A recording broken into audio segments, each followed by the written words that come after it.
there, I've been going around talking to people about the harm of pediatric gender modifications, sex modifications to children.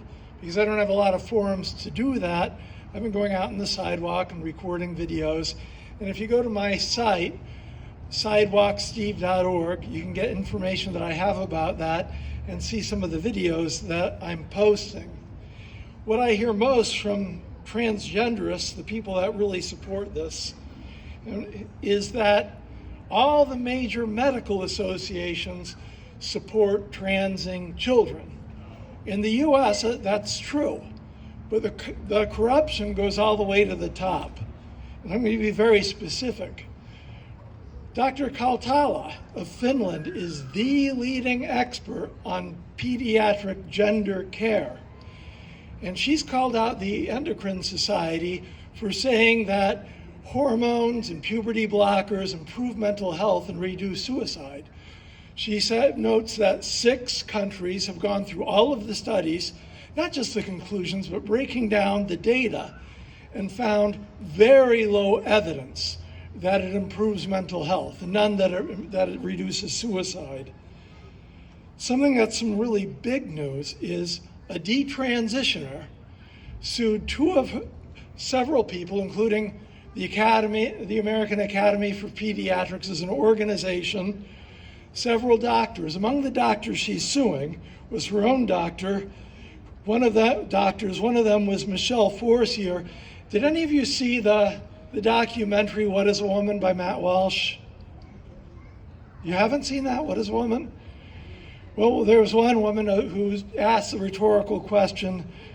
Matt Walsh asked how a man and a woman, that's different from like a chicken and a hen. A hen and a rooster. It's not that complicated. And Michelle Forcier asked the question, well, do chickens cry? And so she's fairly famous. That was one of Michelle Forcier's claims to fame. Jason Rafferty actually wrote, with some of his friends, the child transing policy for the American Academy of Pediatrics. And he was also one of the physicians for this detransitioner who's suing. And so he and the American Academy of Pediatrics are being sued not only for malpractice, but for fraud and conspiracy. And to quote that lawsuit, defendants ignored and continue to ignore the scientific evidence-based criticism of the gender policy statement, having attained a windfall of prestige and profits because of the gender policy statement, and continue to perpetuate the conspiracy. Now, as far as the windfall of profits and why groups like the New Hampshire Hospital Association, Dartmouth Health, the reason that they're enthusiastic about this is enormous money. I was standing at the Milford Pumpkin Festival, and a woman introduced herself and told me she was an insurance underwriter, and said the first year of a kid on puberty blockers, $175,000.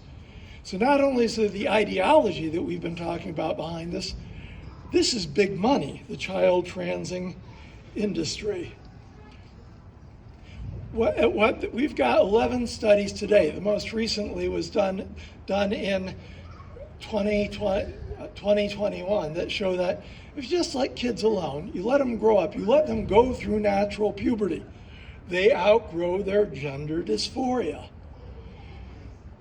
But what the American Academy of Pediatrics is in writing their policy is they just not only ignored that data completely, but they said that it's dangerous in their policy to let kids outgrow this.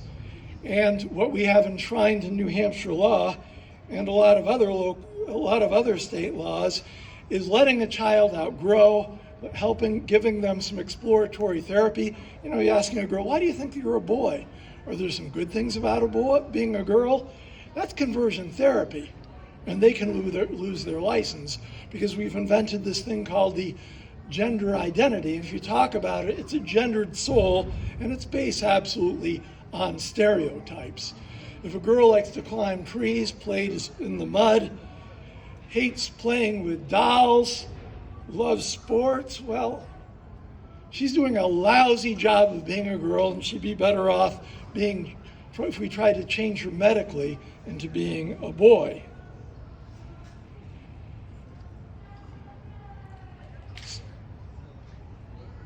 So one thing that they pointed out, that's pointed out in this lawsuit, and it's a fascinating read, a particularly egregious representation, which is repeated multiple times without even a citation, and this is the American Academy of Pediatrics, is the contention that puberty blockers to treat gender-diverse children are completely reversible and generally helpful to treat gender-diverse youth.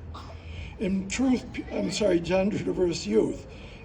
puberty blockers are known to impact children's bone density, can lead to early onset osteoporosis, and decrease bone density. They can impact a child's mental illness. And that's even, the Lupron's one of the most famous drugs, popular drugs for doing this. It's a chemical that's also used to chemically castrate sex offenders. So the American Academy of Pediatrics knew this, but nevertheless said that puberty blockers are safe and reversible. But not only is it the American Academy of Pediatrics that says that, but Dartmouth Health, their spokesman, said that right here in the general court, testifying that it's safe and reversible, something that's absolutely false. So what I ask you to do is, first of all, when someone tells you that, well, the American Academy of Pediatrics says this is entirely safe, well, the American Academy of Pediatrics and the other major medical association are entirely corrupt. And it's not just some nut job who's standing on the sidewalk wearing signs. This is Finland, Sweden, Norway. France has issued a major a policy warning about the dangers of these things. Every nation that's done a systematic review. We're harming children for no reason other than this ideology that somehow children are born with these gender identities, these gendered souls that can't be changed. And more than that, that these New Hampshire Association of Hospitals, Planned Parenthood, Equality Health Center down the street, Dartmouth Health, they're pushing this stuff because it's big money and it's wrong. If you want to learn more about it, I try to keep my website, sidewalksteve.org, up to date. And from there you can go to my Twitter account, sidewalk_Steve. And if you go there, I try to make sure that I read every study, not just the summaries of the studies, but the studies, and I can keep you updated that way. So thank you for your time.